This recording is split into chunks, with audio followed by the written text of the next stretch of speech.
안녕하세요. 이제 곧 있으면 검정고시 시험을 보시잖아요.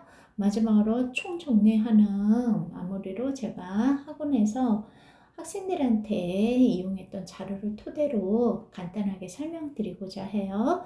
혹시나 이거를 공부하실 때 잘 이해가 안 되시거나 조금 더 자세히 설명하기를 원하는 파트가 있으면 댓글로 달아주시면 그 부분 파트는 따로 추후에 올려드리도록 하겠습니다. 보통 이 양이 총 3부로 제가 나누어서 해드릴 텐데요.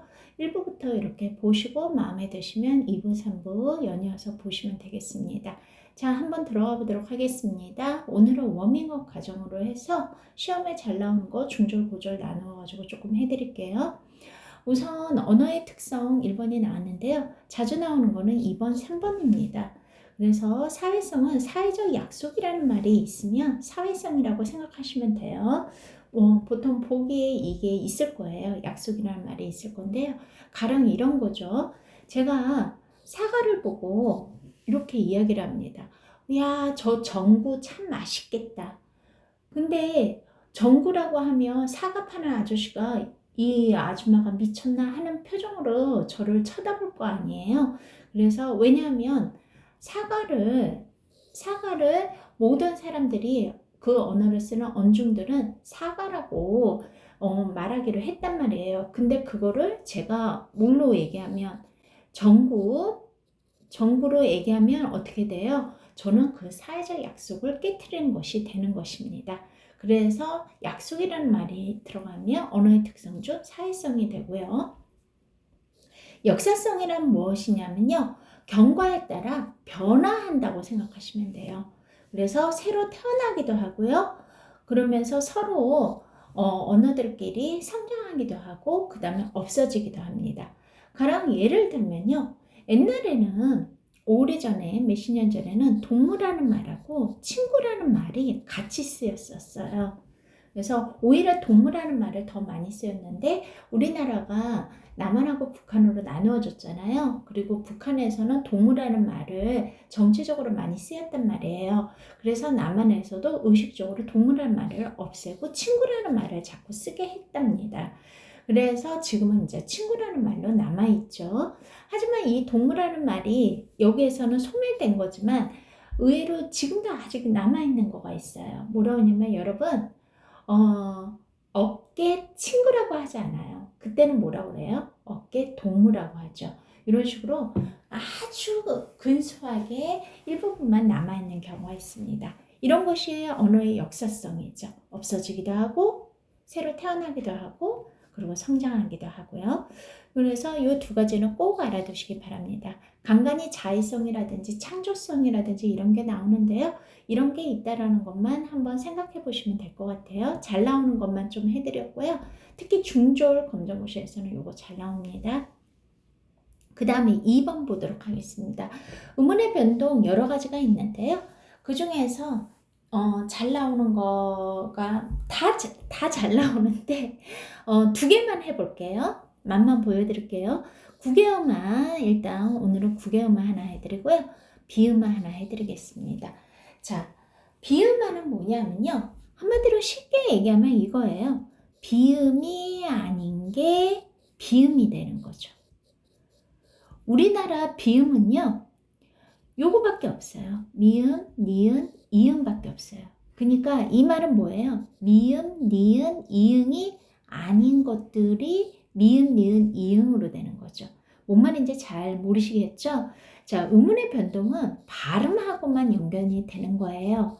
자, 그러면 대한민국 국민이라고 해봅시다. 국민, 발음 나는 걸로 해볼게요. 어떻게 돼요? 그쵸? 국민 이렇게 되죠. 그러면 잘 보세요. 기억이 뭘로 바뀌었어요? 이응으로 바뀌었죠. 기억은 비음이 아니에요. 근데 뭘로 바뀌었어요? 비음인 이응으로 바뀌었죠. 그쵸? 비음이 아닌 게 비음이 됐으니까 이런 것이 비음화가 되는 거죠.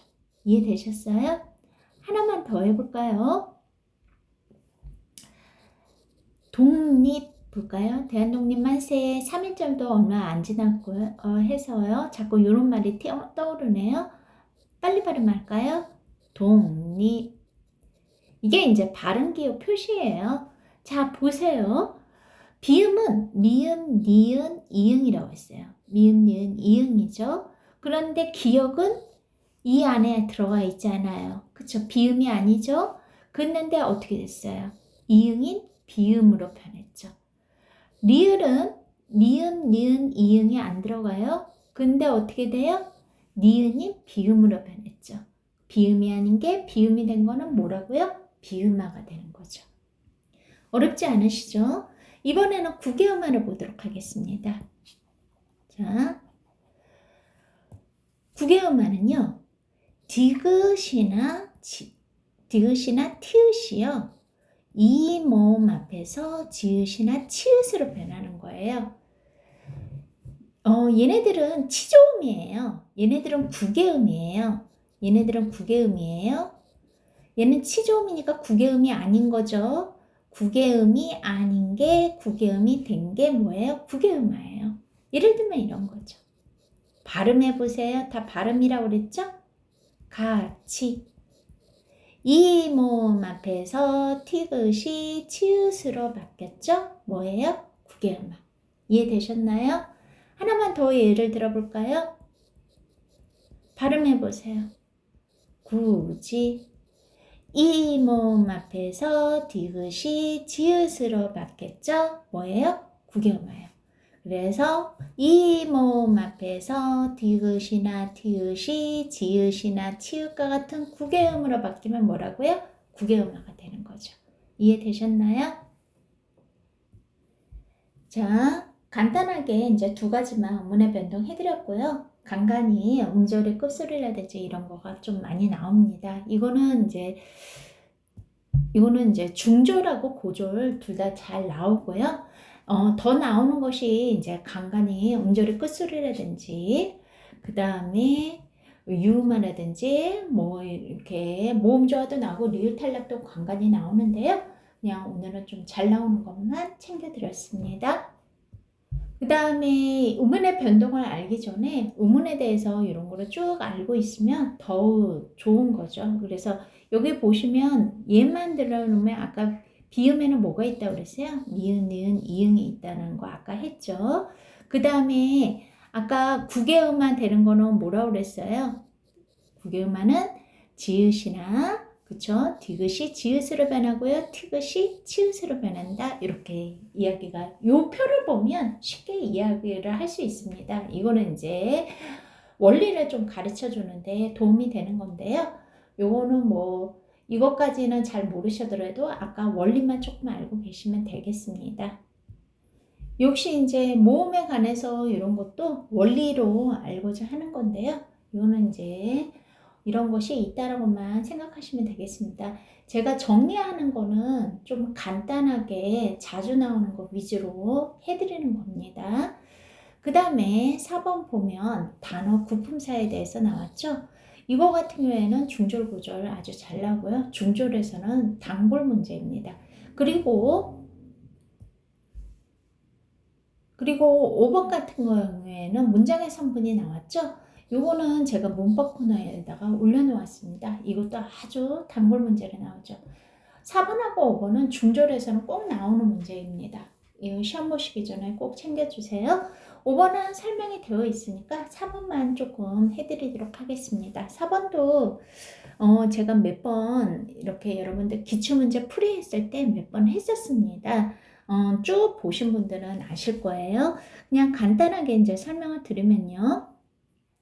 특히 이제 고졸에서도 간간히 나오고요.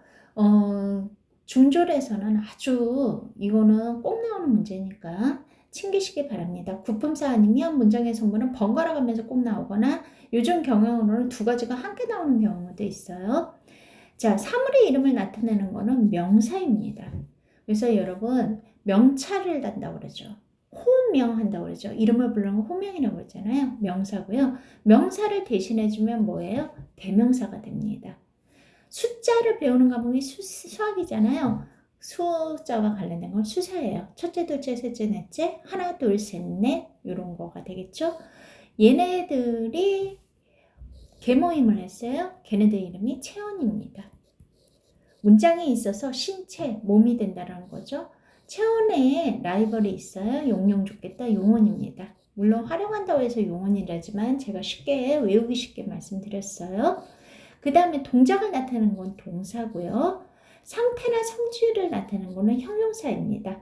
그래서 여러분들 기독교인 친구들을 보면요 이런 말을 해요. 와, 세상은 형용할 길이 없어라. 그게 뭐예요? 어떠한 상태나 성질은 나타내기가 힘들다고 이런 식으로 얘기를 하거든요. 형용사는 상태나 성질을 말하는 겁니다. 이 앞에서 꾸며주는 것은 관형사입니다. 우리나라 말에만 있어요. 그래서 관형사. 그래서 체온을 꾸며주는 역할을 해요. 그러면 얘 라이벌도 꾸며줘야겠죠. 걔는 부사입니다. 이렇게 꾸며주는 역할을 해요. 체온 뒤에 붙는 깍두기가 있어요. 걔는 조사입니다. 쪼무레기 조사가 되고요. 그 다음에 감탄사가 있습니다. 총 세어보면 몇 가지가 있어요? 9가지의 품사가 있습니다. 이렇게 되는 거죠. 그래서 이런 품사 물어보는 문제가 나옵니다. 그러면 예를 들면 볼까요? 나는 밥을 먹었다 해볼까요? 자, 나는 품사가 뭘까요? 나는 영어로 I로 바꿀 수 있죠? 그쵸? 이름이 이순신이라고 해볼까요? 이순신이 본인한테 이순신은 밥을 먹는다 이렇게 하지는 않는단 말이에요. 나는 밥을 먹는다 이러겠죠. 물론 자기 애가 강한 사람, 자뻑이 강한 사람은 스스로에게 3인칭 대명사를 쓰기도 하지만 3인칭을 쓰기도 하지만 보통 사람들은 이렇게 대명사로 바꾸죠. 이런 식으로 나로 바꿀 수가 있습니다. 영어로 쉽게 바꿀 수 있는 그런 거는 바로 대명사입니다. 대명사. 이순신이라는 이름을 대신한 거죠. 그 다음에 대명사 뒤에 붙는 쪼무레기가 뭡니까? 그쵸, 조사죠. 그 다음에 밥은 뭡니까? 밥은 거기 이렇게 생긴 거에 뭐예요? 이름이죠. 따뜻한 밥이에요. 그래서 이거는 명사입니다. 명사 뒤에 있는 쪼무레기 뭐예요? 조사. 먹는다라는 것은 숟가락 가지고 계속 뭔가를 움직여야 되잖아요. 그쵸? 그러니까 이거는 뭐예요? 동사입니다. 이런 식으로 품사 물어보는 문제 많이 나옵니다.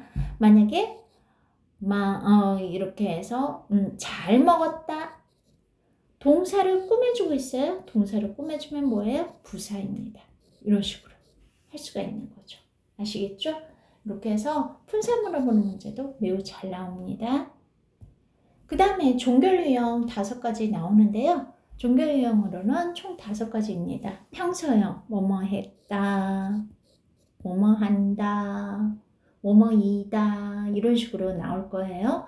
의문형은 물어보는 겁니다. 뭐뭐 했니? 뭐뭐 하니? 뭐뭐 했어? 이런 식으로 나오는 거죠. 그 다음에 명령형이 있습니다. 명령형은 뭐뭐 해라, 뭐뭐 해, 뭐 이런 식으로 하는 거죠. 그 다음에 청유형이 있습니다. 청유형은 뭔가를 요청해서 권유하는 거예요. 뭐뭐 하자, 뭐뭐 합시다 이렇게 하는 거죠. 그 다음에 뭐가 있냐면요. 감탄형이 있습니다. 감탄형은 뭐예요? 느낌표예요. 와 이쁘다, 아 이뻐라, 우와 크다 뭐 이러는 거겠죠. 이런 게 이제 종결 유형이 되는 겁니다. 그래서 요거는 요거의 문제라기보다는요, 이제 고졸 같은 경우 또는 이제 중졸에서 약간 어렵게 여러분들 제가 그 문제 유형이라든지 정리 한번 해드린 적이 있었죠. 거기에서 이런 거죠. 다음 보기를 가지고 보기를 딱 주어지고 나서 그 보기에 알맞은 것을 밑에서 찾아 써라 라고 하는 거가 나와요. 문제에 10번 이전까지의 문제 중에서요. 대부분 8번, 9번에서 나오는데 그때 형식상의 문제를 물어볼 때 청유형과 주로 명령형으로 잘 나오거든요. 그래서 이거는 요 자체로 문제로 나오기보다는 다른 문제하고 연결해서 문제가 나옵니다. 특히 고졸 문제로 좀 자주 나옵니다. 알아두세요. 그리고 단어의 형성법이 되었습니다. 단어에는 2가지가 있습니다. 단일어와 복합어. 나눌 수 없는 걸 단위로 해요. 바다 나눌 수 있어요? 나눌 수 없죠. 하늘 나눌 수 있어요? 나눌 수 없어요. 복합어는 나눌 수 있어요. 어떻게 해요? 선생님 나눌 수 있어요? 네, 이렇게 나눌 수 있잖아요. 선생 대신에 사장 넣어도 되잖아요. 그쵸? 그렇죠? 그래서 뭐 사모님 넣어도 되고요. 그쵸? 회장 넣어도 되고요. 이런 식으로 이런 거는 복합어입니다. 그런데 여러분 이 중에서 어느 게 중요도가 커요? 이쪽이 크죠? 그러면 얘네는 일종의 깍두기예요. 이런 거를 접사라고 하거든요. 접사가 붙는 거는 파생어예요. 이런 것도 보실까요? 풋사가 나눌 수 있어요? 네. 풋사랑 해도 되죠. 풋내게 해도 되죠. 그러면 여기 요거는 빼고요. 요거는 뭐예요? 중요도가 이쪽에 있잖아요. 그러니까 뭐예요? 얘가 뭐예요? 접사예요. 뒤에 붙으면 꼬리 밑자를 써서 접미사고요. 앞에 붙으면 접두사가 되는 거예요. 이런 거를 파생어라고 합니다. 아, 접사가 붙는 거는 뭐다? 파생어다라고 생각하시면 돼요. 그러면 합성어는 뭐냐? 합성어는 이런 거죠. 양쪽이 동등한다고 생각하시면 돼요. 그래서 논밭 나눌 수 있어요? 네, 나눌 수 있어요. 이렇게 나눌 수 있잖아요. 그쵸? 둘 다 동등하죠. 그쵸? 반나 나눌 수 있어요? 네, 나눌 수 있어요. 둘 다 동등하죠. 오가다 나눌 수 있어요? 네, 나눌 수 있어요. 오다 가다 둘 다 동등하죠. 이런 거는 합성어가 됩니다. 요거 같은 경우에는 중조도 잘 나오고요. 고조도 잘 나옵니다. 꼭 알아두세요. 그 다음에 문장의 종류 들어가겠습니다. 이거는 이제 고졸에서 잘 나오는데요. 문장의 종류 그냥 간단하게 설명을 드릴게요. 문장은요. 여러분들이 요거 하시기 전에 헷갈리시면 문장의 성분이라고 아까 5번에 나와 있던 거 있었잖아요. 문장의 성분 문법 코너를 다시 한번 제가 따로 해놓은 게 있어요. 그걸 보시고 이거를 한번 해보세요. 그래야지 편하시니까요. 문장의 성분에 주어하고 서술어가 있어요. 주어하고 서술어가 한 개 있으면 혼문장이에요. 겹문장은 2개 이상. 무슨 말이냐면 나는 왕이다. 자 보세요. 왕이다. 어떤 것을 주어를 서술하는 기능이에요. 예, 서술어. 그러면 누가 무엇이 해당하는 게 바로 무엇이냐면 이거는 주어예요. 왕이다 누가요? 내가요. 그러면 얘는 주어예요. 주어 서술어가 하나 있으면 뭐라고요? 혼문장이에요. 그러면 겹문장은 2개 이상이라는 거죠. 이런 거죠. 나는 왕이고 너는 왕비다. 이렇게 하는 거예요. 그러면 자 보세요. 왕이다, 왕비다. 얘네들이 서술어예요. 서술어는 다자로 끝났다고 생각하시면 돼요. 다자로 끝났다는 거는 기본형이에요. 기본형이 있다는 거예요. 그러면 왕비다, 왕이고의 기본형은 왕이다니까 이것도 서술어가 되는 거예요. 설명을 해보냐면요. 먹고의 기본형은 뭐예요? 먹다, 다자로 끝나야 된다고 그랬잖아요. 그쵸? 자, 그 다음에 걸어의 기본형은 뭐예요? 걷다. 이게 바로 기본형이라는 거예요. 서술어는 기본형이 있어요. 자, 그러면 뭐예요? 요거는 명사 플러스 서술계 조사를 해서 기본형이 되는 거예요. 서술어에 대한 주어를 찾는 거죠. 왕이다. 누가요? 내가요. 그러면 얘는 주어. 주어는 누가 무엇이니까요? 왕비다. 누가요? 네가요. 그래서 주어 서술어. 이게 뭐예요? 한 개 이상이니까 뭐예요? 겹문장. 근데 이게 영어로 and로 연결시켜지거나 뭐뭐지만, 왕이지만 벗으로 연결시키거나 왕이거나 or로 연결시켜주면 그거는 이어진 문장. 이어진 문장 중에서 대등적으로 이어진 문장이 되는 거예요. 그 외에는 다 종속적이에요. 무슨 말이냐면요. 예를 들어 볼까요?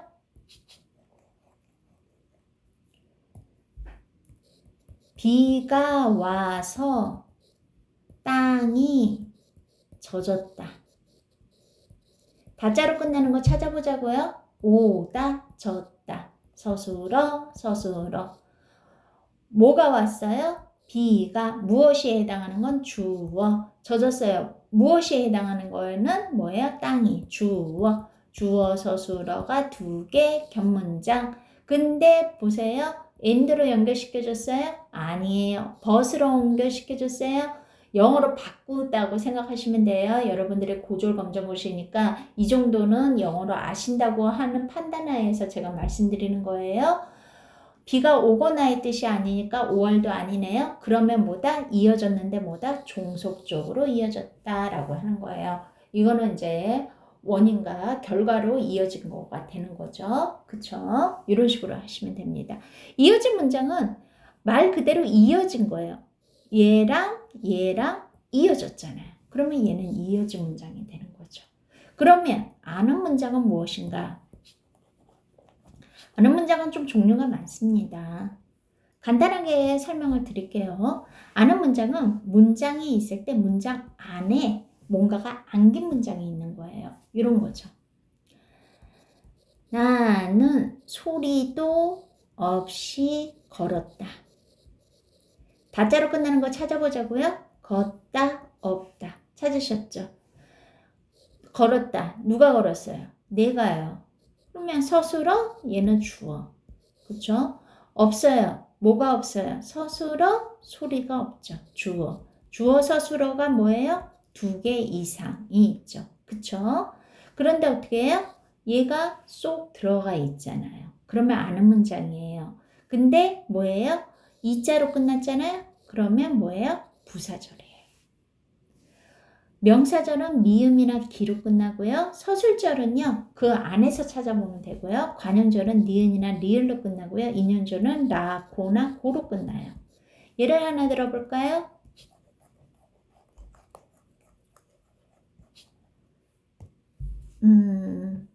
이렇게 할까요? 영수는 머리를 넘겼음이 틀림없다. 다자로 끝나는 거 찾아볼까요? 틀림없다, 넘기다. 이렇게 되는 거죠. 자,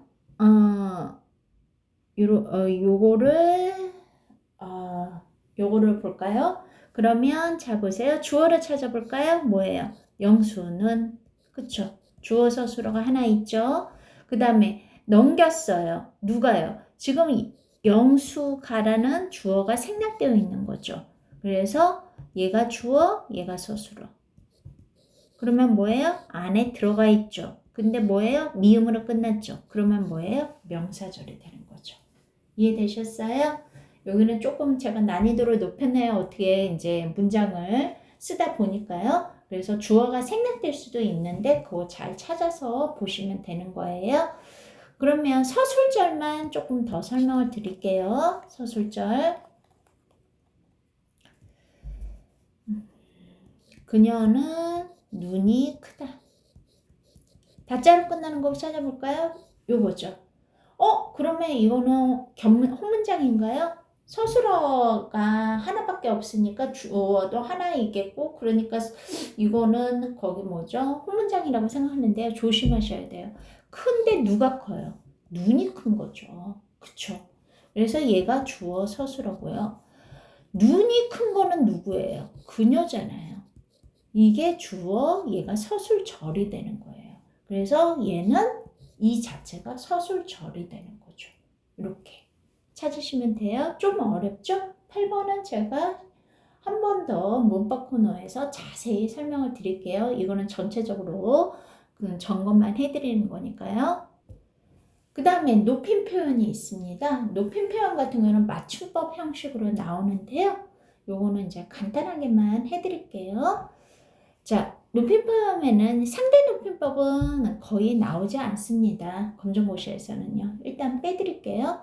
그 다음에 주체 높임법이나 개체 높임법만 조금 해드리는데요. 한국 사람이면 맞출 수 있는 수준으로 나옵니다. 그러니까 너무 여기는 걱정하실 필요가 없어요.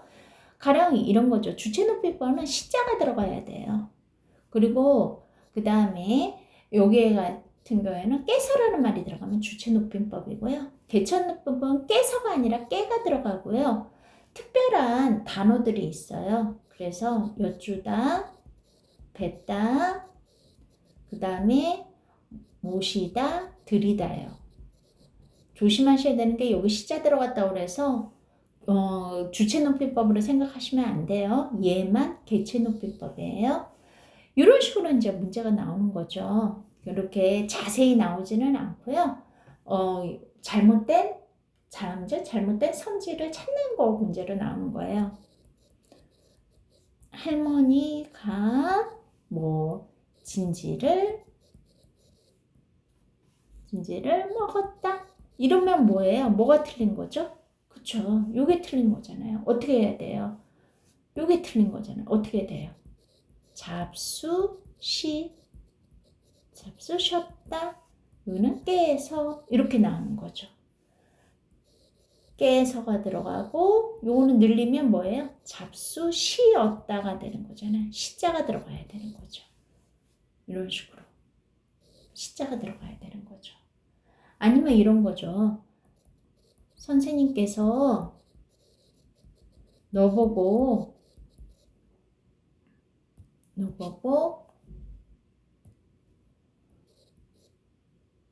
오시라고 했어. 틀렸죠? 어떻게 해야 돼요?